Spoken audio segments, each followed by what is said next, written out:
അധ്യക്ഷൻ ഈ യോഗത്തിന്റെ അധ്യക്ഷൻ കൂടിയായിട്ടുള്ള ശ്രീ രാജീവ് ചന്ദ്രശേഖർജി, JP നദ്ദാജി, പാർട്ടിയുടെ മുതിർന്ന നേതാക്കന്മാർ,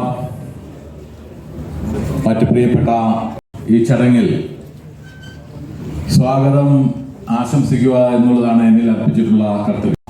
ആദ്യത്തെ സമ്പൂർണ്ണ സംസ്ഥാന കമ്മിറ്റി യോഗം.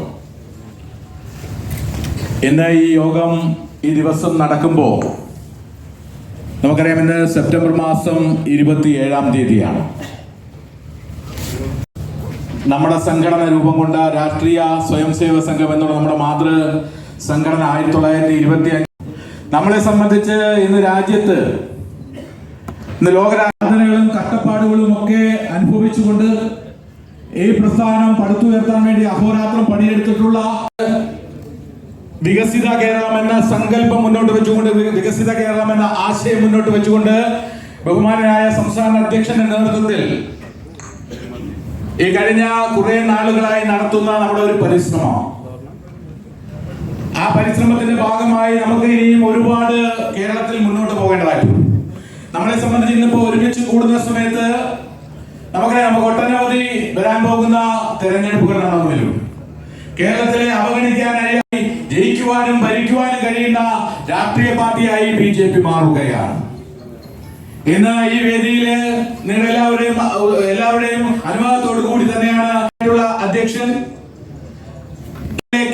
അല്ലെങ്കിൽ സാധാരണ ജനങ്ങൾക്ക് വികസനം എന്ന കാഴ്ചപ്പാട് പകർന്നുകൊണ്ട് കേരളത്തിലെമ്പാടും ഭാരതീയ ജനതാ പാർട്ടിയുടെ സംഘടനാ പ്രവർത്തനം പടുത്തുയർത്താൻ വേണ്ടി യാത്ര ചെയ്തുകൊണ്ട് ജനങ്ങൾക്ക് വേണ്ടി പ്രവർത്തിക്കുന്ന ജനകീയനായ ജനക്ഷേമ പ്രവർത്തനങ്ങൾക്ക് മുൻതൂക്കം കൊടുക്കുന്ന നമ്മുടെ സംസ്ഥാന അധ്യക്ഷൻ, വികസനം BJPയുടെ സംസ്ഥാന അധ്യക്ഷൻ ശ്രീ രാജീവ് ചന്ദ്രശേഖർജിയെ ഈ സംസ്ഥാന കമ്മിറ്റിയുടെ പേരിൽ ഹാർദവമായി സ്വാഗതം ചെയ്തുകൊള്ളുന്നു.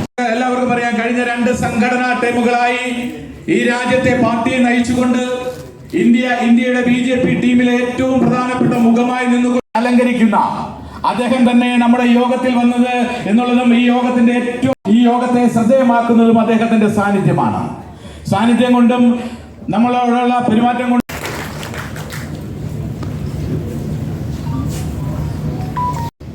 നമുക്കറിയാം, കഴിഞ്ഞ 2-3 വർഷക്കാലമായി നമ്മുടെ സംസ്ഥാനത്തെ സംഘടനാ പ്രവർത്തനങ്ങൾക്ക് നേതൃത്വം കൊടുക്കുന്ന ബഹുമാനനായിട്ടുള്ള നമ്മുടെ പ്രഭാരി അദ്ദേഹത്തെ,